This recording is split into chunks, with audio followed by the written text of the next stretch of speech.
నమస్తే, నా పేరు Shivaji. Welcome to our channel. Pawan Kalyan గారు ఉప ముఖ్యమంత్రి గారుగా కాకుండా, అదేవిధంగా పంచాయతీరాజ్ శాఖ మంత్రిగా కాకుండా పిఠాపురం ఎమ్మెల్యేగా నిన్న ఢిల్లీ పర్యటనకైతే వెళ్ళడం జరిగింది. ఆ పర్యటనలో కేంద్ర మంత్రులను ఆయన అయితే కలవడం జరిగింది. ఇందులో భాగంగా పిఠాపురంలో ఉన్నటువంటి దీర్ఘకాలిక సమస్యలు ఏవైతే ఉన్నాయో ఆ రైల్వే స్టేషన్కు సంబంధించి అక్కడ అది కొంచెము టూరిజం ప్లేస్గా దాన్ని డెవలప్ చేయబోతున్నాము. సో కొంచెం రైల్వే సదుపాయాలు కనుక మెరుగుపరిస్తే రైల్వే స్టేషన్ను ఆధునీకరణ చేస్తే కనుక బాగుంటుందనేటువంటి ఉద్దేశంతో రైల్వే శాఖ మంత్రి గారిని కలవడం జరిగింది. ఆయన కూడా సానుకూలంగా స్పందించడం జరిగింది. సో అక్కడ పిఠాపురంలో ఉన్నటువంటి ఆ దేవాలయాలు ఏవైతే ఉన్నాయో వాటి విశిష్టతను వాళ్ళకు వివరించి, సో పిఠాపురం నియోజకవర్గం ఇప్పుడు పర్యాటకంగా కూడా అభివృద్ధి చెందబోతుందని, ఆ పిఠాపురంలో ఉన్నటువంటి దేవాలయాల యొక్క ఆ ప్రతిష్టతను, ఆ పవిత్రతను కూడా వివరించి, సో ఖచ్చితంగా ఆ రైల్వే సౌకర్యము, ఆ రైల్వే బ్రిడ్జ్కు సంబంధించినటువంటి పనులు ఏవైతే ఉన్నాయో వాటి మీద చర్చించినట్లు వార్తలు వస్తున్నాయి. దానికి సానుకూలంగా కూడా స్పందించారు.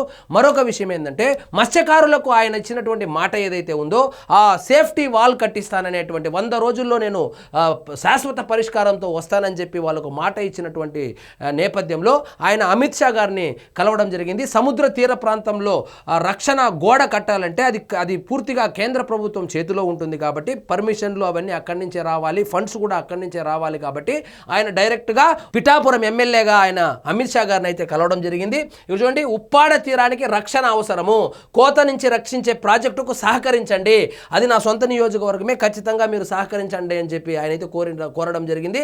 అమిత్ షాను కోరిన డిప్యూటీ సీఎం పవన్ ఢిల్లీలో బిజీగా జనసేనాని అభివృద్ధి సంక్షేమం సమస్యలపైన సుదీర్ఘ చర్చ, పరిపాలనా సంస్కరణలపై వివరణ.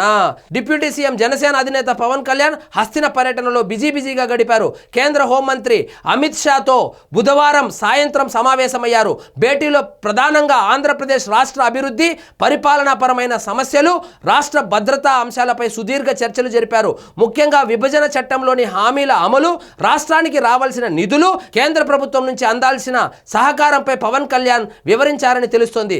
రాష్ట్రంలో ప్రస్తుత రాజకీయ పరిస్థితులతో పాటు రాబోయే రోజుల్లో ప్రభుత్వం చేపట్టబోయే సంక్షేమ పథకాలకు కేంద్రం మద్దతు అవసరమని ఆయన కోరారు. అలాగే తన సొంత నియోజకవర్గం పిఠాపురంలోని ఉప్పాడ సముద్ర తీర కోత సమస్యలపై ఈ సమావేశంలో ప్రత్యేకంగా చర్చకు వచ్చింది. తీర ప్రాంత ప్రజల రక్షణ కోసం ప్రతిపాదించిన ఉప్పాడ సీ ప్రొటెక్షన్ వాల్ ప్రాజెక్టును national disaster management authority technical advisory committee ముందు ప్రదర్శించేందుకు అవకాశం కల్పించినందుకు పవన్ కళ్యాణ్ కేంద్ర మంత్రికి కృతజ్ఞతలు తెలిపారు.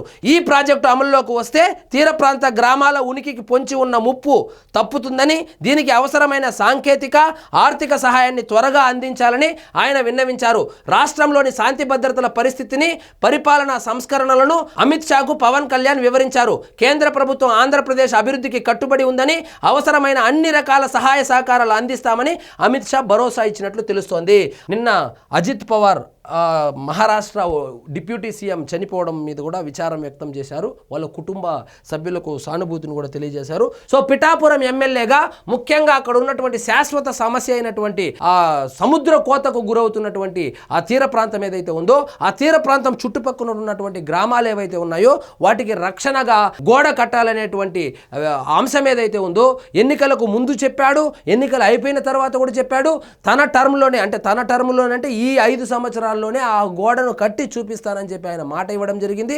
మత్స్యకారుల దగ్గర 100 రోజులు నాకు సమయం ఇవ్వండి అని ఆయనైతే సమయం తీసుకోవడం జరిగింది. దాని తర్వాత మిగిలిన అన్ని సమస్యలకు పరిష్కారం చూపించగలిగారు.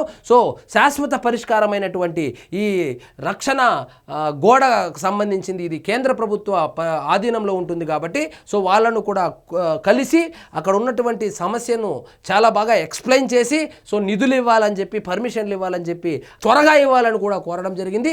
దానికి అమిత్ షా గారు కూడా సానుకూలంగా స్పందించినట్లు తెలుస్తోంది. ఆంధ్రప్రదేశ్ అభివృద్ధికి, సంక్షేమానికి మేము కట్టుబడి ఉన్నామని అమిత్ షా గారు కూడా చెప్పడం జరిగింది. సో ఇదండి ఈరోజు మన టాపిక్. మీకు ఈ వీడియో నచ్చినట్లయితే లైక్ చేయండి, షేర్ చేయండి, ఛానల్ మాత్రం సబ్స్క్రైబ్ చేసుకోవడం మర్చిపోవద్దు.